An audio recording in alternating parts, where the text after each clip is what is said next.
This is CBC Nova Scotia News. Tonight, lest we forget, Maritimers gather at cenotaphs across the region to remember the fallen. Aid for Ukraine. A military veteran steps up to help people in war-torn Ukraine. And Sabaganagati First Nation observes National Indigenous Veterans Day. Active weather continues over the next couple of days as another system moves in on Tuesday with some gusty northerly winds in behind. Your full forecast is coming up. Good evening and a warm welcome to our viewers from Prince Edward Island and New Brunswick for this special Remembrance Day show. We begin in Nova Scotia, where thousands of people across the province gathered at the 11th hour of the 11th day of the 11th month to remember the sacrifice made by our service members. The CBC's Luke Ettinger was at the Remembrance Day service at Halifax's Grand Parade.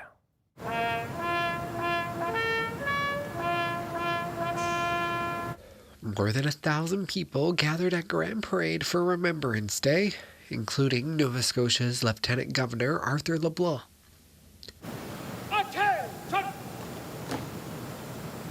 LeBlanc laid the first wreath, followed by the Memorial Cross of Canada. Laid by Ms. Jean Noel in loving memory of her brother, Master Corporal Kirk Bradley Noel. Noel served in the Navy before becoming a search and rescue technician.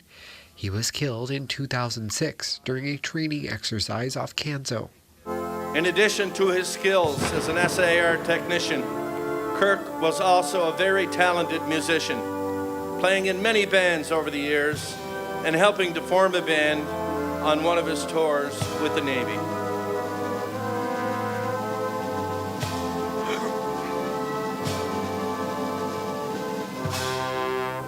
The rain did not stop the crowd from coming together to remember.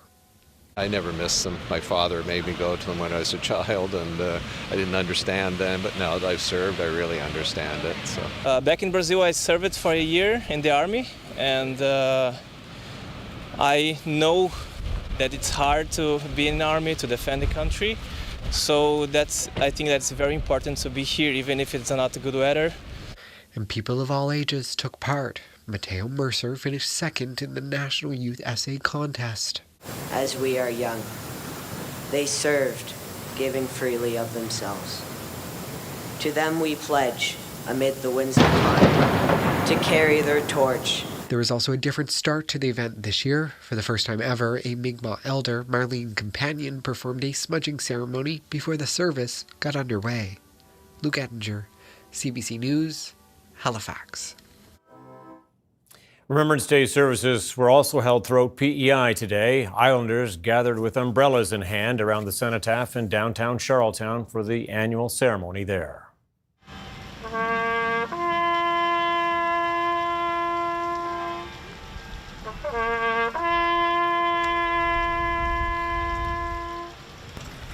It's Remembrance Day, so you remember all those other people that were before you, the people that are serving right now, the sacrifices they go through, they are going through, and they will go through. It's important to not forget what we've done and how we got there. And then you compare it to situation today and take the lessons from the past.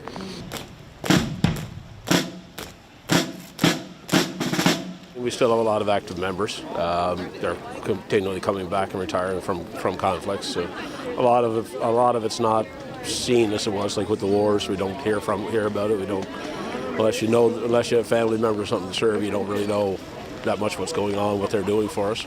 Yeah, I think it's people that are willing to small sacrifice, a few hours for what they've done over the years. We've gathered together, as people are doing across our country this day, to give thanks for our veterans and for their willingness to answer the call to serve our country. War is not done, and we don't. If you ignore your responsibilities to protect the country, bad things happen. And right now, if you look around the world, it's not a pleasant place. So Canada, we've got something special. We should fight to keep it. In Ottawa, today's commemoration at the National War Memorial saw a service laden with the familiar comforts and rituals of remembrance.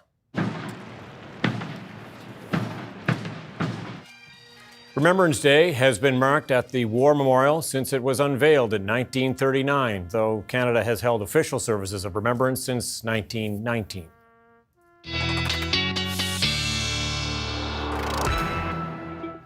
Ryan Snoddon with us now to talk weather. A day that was certainly gray for everyone at those cenotaphs, but damp in many locations as well, Ryan. Yeah, that's right, Tom. Rain was definitely the central feature today, and we're really going to be remaining unsettled over the next couple of days. Thank you so much. As we look at the current temperatures out there, at least it was mild today, and that was the case in most places and continues to be the case this evening. Temperatures a bit cooler off to northern areas of New Brunswick, as you can see. Couple of lows we're watching. This first one is indeed moving out as those showers are moving away from Cape Breton as we speak. Secondary low developing here. That's going to be the story for tomorrow and beyond as it will work its way to the east, and then we'll be watching the northerly winds kick in.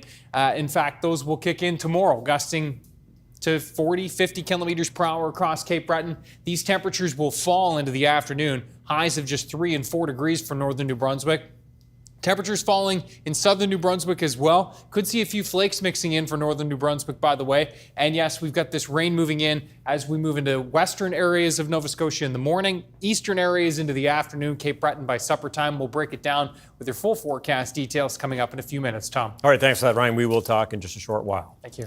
Well, a Cape Breton man is hoping his Remembrance Day display will help educate and keep the memories of those who fought and died overseas alive. As Kyle Moore reports, more than 200 crosses have been erected in Sydney to mark the war deaths of the Cape Breton Highlanders from the Second World War. It's a display of remembrance that stands out to anyone that passes by on Kings Road in Sydney. Getting people's attention is the goal of veteran Mike Hennick. When they drive by here every day, they'll see a stone, they'll see a cenotaph. They don't actually see the amount of people that are inscribed on this here stone. Row on row of white crosses are paying tribute to members of the Cape Breton Highlanders Service Battalion from 1939 to 1945. They were the only unit ever to fight in a foreign war bearing the name of the island. 214 crosses mark the dead, some who were killed in battle and 13 who died of other causes while serving with the battalion. Hennick says this tribute is about educating people and keeping the memory of those that died alive. We make this statement lest we forget, and I've got this feeling that we're beginning to forget what people did 2 or 3 generations ago, and this is just my way of saying, they aren't forgotten. Any opportunity we have to bring the Cape Breton Highlanders and their history to the forefront, especially around Remembrance Day, is as important to any member of the regiment as that we could ask for. Captain John Boudreau is the operations manager for the Cape Breton Highlanders. He encourages people to take the opportunity to learn about the military history around the island. For us Cape Bretoners, we have such a storied history with the military, and having our monument at a place of great visual here on Kings Road allows everybody to see kind of what Mike did here in his execution. Hennick says it took months to paint and put the crosses together, a project he started in the summer. This is kind of an enjoyment for me to know that I am educating people, or I am, when people drive by, it gives them pause, it gives them time to think that, there's more to this here stone than just a piece of land. It's people's names are on this here thing, and people gave up their lives for what we have today. Hennick says he plans to pay tribute with his display for years to come. Kyle Moore, CBC News, Sydney. A military veteran from Antigonish County has started a small humanitarian aid group in Ukraine. It's called the Canada Way. As Selena Alders reports, Kate McCachran medically retired from the Canadian Forces in 2014, but her service years are far from over. When Ukrainian President Volodymyr Zelensky pleaded for international volunteers to join the fight against Russia, Kate McCachran jumped into action. As a Canadian military veteran, she was ready to put her life on the line. The authenticity and desperation in his eyes was something a lot of us felt compelled to follow at that moment. Just weeks after Russian troops invaded Ukraine in February 2022, McCackern was on her way to join the Ukrainian army as an international soldier. But everything changed when she walked into an evacuation center on the border of Poland and Ukraine. I understood that I'd have way more impact, even as one person, as a humanitarian, than I ever would with a rifle in my hand. From there, McCackern co-founded the Canada Way. It's a small organization that helps deliver aid into communities across the country that larger groups struggle to reach. Emma Henning from the UK works with McCackern and the other volunteers. They are truly amazing and totally inspirational. They really are. They really are. They do the things that many people want to do that can't do. McCackern estimates the group has brought in about $1 million worth of humanitarian aid into Ukraine. She understands the risks of living in a war zone, but says the work has opened her eyes in many ways. The level of resiliency is breathtaking out there. And it's such a reminder of how much we take for granted here. McCackern has been back home for a couple months, taking a break, but plans to go back to Ukraine shortly after Remembrance Day. Selena Alders, CBC News, Antigonish. In the run-up to Remembrance Day is Indigenous Veterans Day, a day of remembrance and commemoration of the contributions of Indigenous veterans. Friday marked the occasion, and Mi'kmaq artist Candace Francis honored the day by making beaded poppies. Francis is from New Brunswick's Metapanagia First Nation. She says one poppy takes 5 hours to make. I feel it's really important to recognize our Indigenous veterans. They served alongside of Canadian military members in all nationalities, and it's extra important, I guess, as an Indigenous person myself. I feel honored that we have our own recognized day. It precedes, November 11th. And it's a day for us to come together in our First Nation communities and celebrate our veterans and honor them and show our appreciation for their struggles that they went through. A school located in the Sipekne'katik First Nation also observed Indigenous Veterans Day this past Friday. The CBC's Juliana Grillo has that story. The Ulnusipuk Kinamogong School came to life on November 8th with drumming, singing, and poppies all over the building. All of this for an event to commemorate Indigenous military veterans and RCMP members in the community. Deanne Sack held back tears during the event. She was the second female Mi'kmaq officer in RCMP history. After serving for more than 20 years, she reached the rank of corporal. It was really special to see the youth really be engaged and present in recognizing and honoring the veterans of this community, the veterans that were here and the veterans in the spirit world. Since leaving the police force, she has struggled with PTSD, but says her community has lifted her up. The federal government estimates that at least 500 First Nations, Métis, and Inuit people in uniform lost their lives during the great conflicts of the 20th century.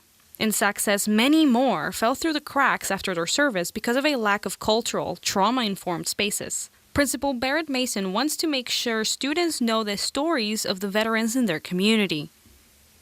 And it's just a chance for them to get creative and to actively participate in a way that's learning about that history and honoring that. Our junior high students were the ones who participated in the literary competition, and they got to write poems and essays about their perspectives and their experiences and their learning experiences. Gordon Howe, Mark Howe, Andrew Julian, Edward Julian. At the end of the ceremony, people left their poppy pens to pay respects to Indigenous veterans, both present and past. Juliana Grillo, CBC News, Halifax. And as we head to break, another look at the Remembrance Day ceremony at Halifax's Grand Parade today. Ryan back with your full weather forecast right after this.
Ryan with us now on what has been a pretty miserable day through much of the region, but all the more impressive that so many people did turn up at the cenotaphs today. Yeah, that's right. And they seem to always turn out, no matter the weather. And I mean, this time of year, we really can see it all here, but typically I don't know, it seems more often than not that it's windy or it's wet or it's even snowing at times. How many people said that today? Well, for sure, yeah.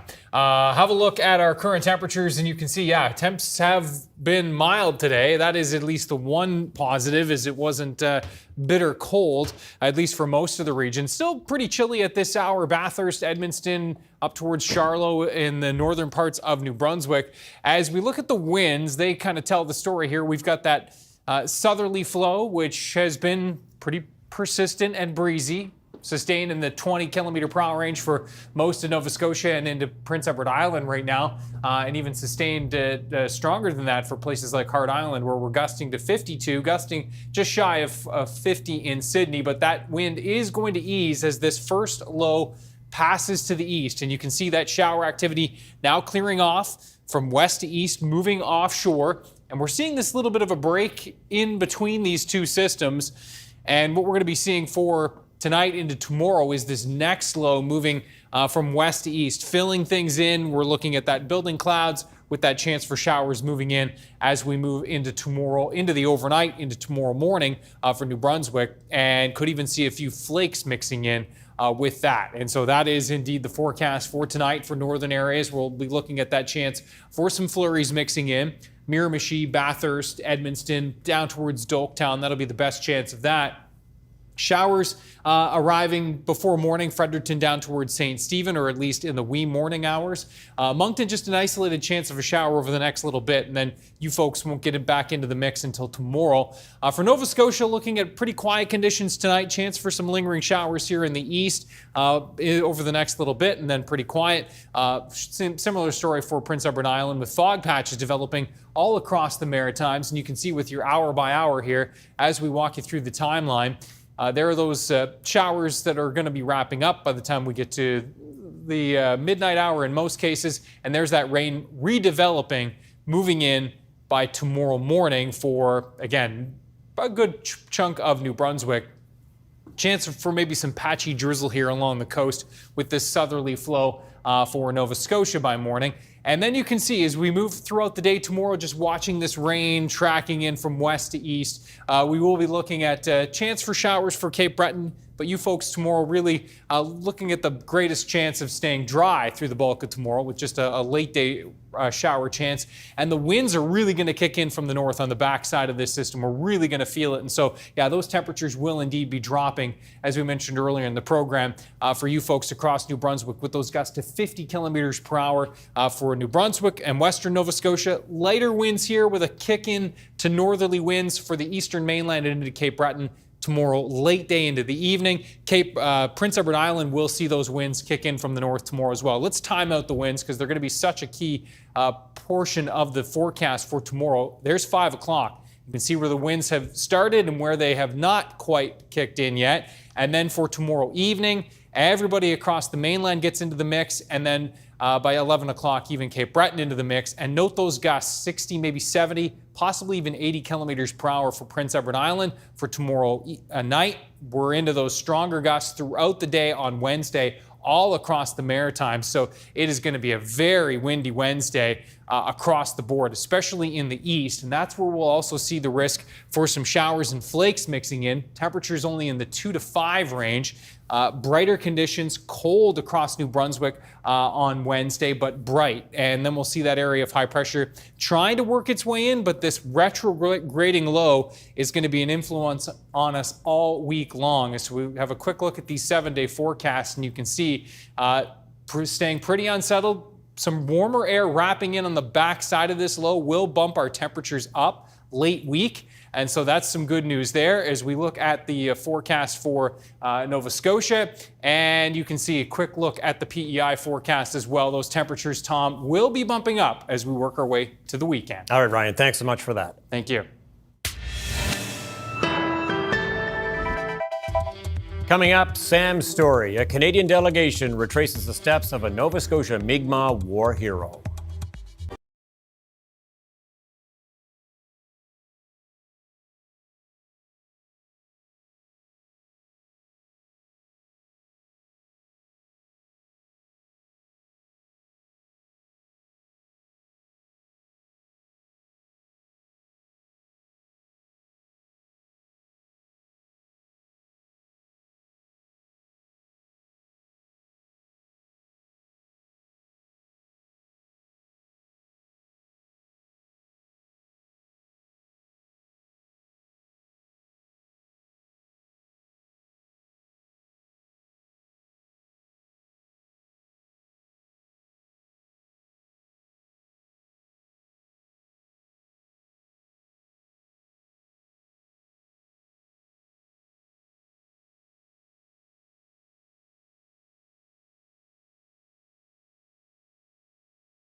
Welcome back. On the eve of Remembrance Day, the great-great-grandson of an Indigenous soldier from Nova Scotia who fought for Canada in the First World War retraced his steps. Kayla Hounsell was there as Belgium honored the sacrifice of Indigenous veterans. This is a memorial recognizing Canadians who fought during the First World War. But on this day, the focus is on just one man. I pray, Creator, that you stay with our friend Jeff as he takes us on the journey of his ancestors. Jeff Purdy is retracing the steps of his great-great-grandfather, Sam Glode, a Mi'kmaq soldier from Nova Scotia. I've always wanted to come here to Belgium and come around and walk around, but I never dreamed that I'd be able to actually walk where Sam walked. Belgium is honoring Canada's Indigenous veterans this Remembrance Day. It just gives you a deeper appreciation of reconciliation. We are here. Erwin Uriel is a battlefield tour guide in Flanders Fields. Yes, where the poppies blow between the crosses, row on row. This is very short, that's why. He's researched Sam Glode's story. My interest was anyway in minority groups in the Great War who were then often forgotten. The German line was running in front of Messines. Glode fought in the Battle of Messines, the biggest mine battle in history. So we're now entering the dugout. He was a member of the 1st Canadian Tunneling Company, digging dugouts for protection. This is a reconstructed one in the center of Zonnebeke, but the company of St. Glode was digging only 200 meters away. And planting explosives deep beneath German lines. This crater left behind by one of them. We still have his World War I helmet. Glode was one of the lucky ones. He made it home and died in Nova Scotia at the age of 79. But those who didn't, members of his company, are buried here. The friendships that he created, yeah, so his spirit's still here. Glode was awarded the Distinguished Conduct Medal for bravery. These Canadians grateful for Belgium's efforts. It's beautiful, right? It's emotional, but I'm one of one family, and it's very honoring. Around 4,000 Indigenous people from Canada served in the First World War. Now one more is receiving the recognition he deserves.